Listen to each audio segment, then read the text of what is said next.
San Francisco has been obsessed with ghosts since the gold rush days.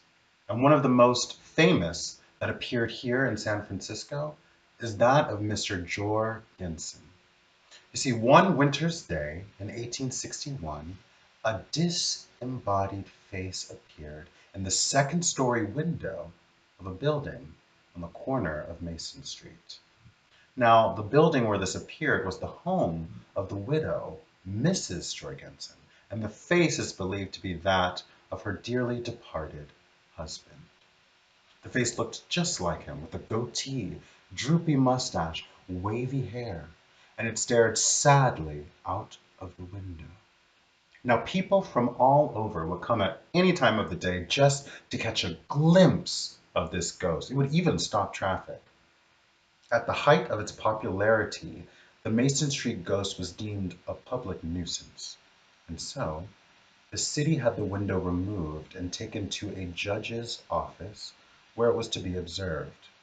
However, the judge was unable to discern anything about the window, so the San Francisco Chronicle took the window to a scientist. And the scientist discovered that what was actually happening in the window was a chemical reaction. But no one cared. Everyone believed that it was Mr.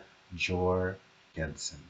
Eventually, the window was acquired by Woodward Gardens. This was an amusement park that collected freakish and unexplainable oddities. The window stayed there until it was destroyed in 1906 by the earthquake, setting Mr. Jorgensen free. Now, I know that story might have seemed a little bit tame for you all, but I think I have something that might whet your appetite.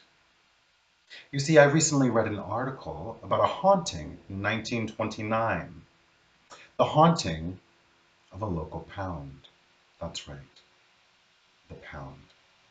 You see, every night at midnight, the animals would shiver and cower in their kennels, and then a sound would echo throughout the room. The sound was the sound of a voice. And the voice said, Ah! Ah! Buckets of blood! Polly want a cracker! yes. You see, the pound was being haunted by the spirit of a green parrot. Frightening, I know. Yes, very frightening. But I have one more story for you from the early days of San Francisco. One of the most famous poltergeists from the 1860s, the Kearny Street ghost. Now, this ghost was known to mess with people as they walked down the streets. Everybody knew about this ghost, right? You might be walking down the street and then your hat flies off of your head, but there's no wind, right?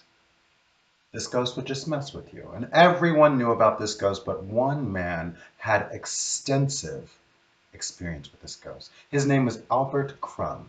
You see, Albert Crumb lived here on Kearny Street, excuse me. Albert Crumb lived here on Kearny Street, and he believed that the ghost resided in his home. You see, Albert was unable to keep a maid for more than 24 hours. Every time he invited a maid to his house, the same thing would happen. He would invite her in, show her around the premises. She would do some light cleaning for her first day, some dusting. Then she would retire to her bedroom, prepare for bed, get cozy, pull up the covers, dim the lantern, and then it would happen. In the corner, a tall figure would appear and start moving slowly toward her, picking up anything in its path and throwing it at her, a book, a shoe, anything. Now, of course, this frightened the maids, and they would cry bloody murder. Albert would come running downstairs, swing open the door, and the light from his lantern would hit the room. The figure would disappear. Now, no maid in her right mind would stay after seeing something like that. So Albert went through quite a few maids. I guess there was no maids' union back then. But then Bridget came. Bridget was a young maid, and her story was similar but a little bit different. You see, Bridget was shown around the premises. She did some light dusting for her first day. She retired to her bedroom. She got comfortable. She pulled up the sheets. She dimmed the lights, and then again appeared the tall figure, and it started moving towards her, slowly, picking up things and throwing them. But Bridget was so paralyzed with fear, she was unable to move.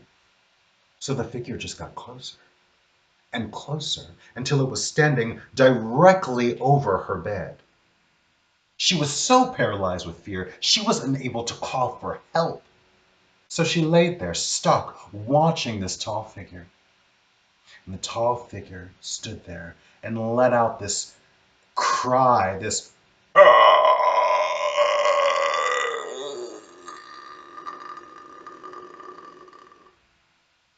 And then it reached down into its belly and produced this small, damp object and set it down on the bed next to her pillow. But it was so dark that Bridget was unable to tell what the object was. Now, the tall figure repeated this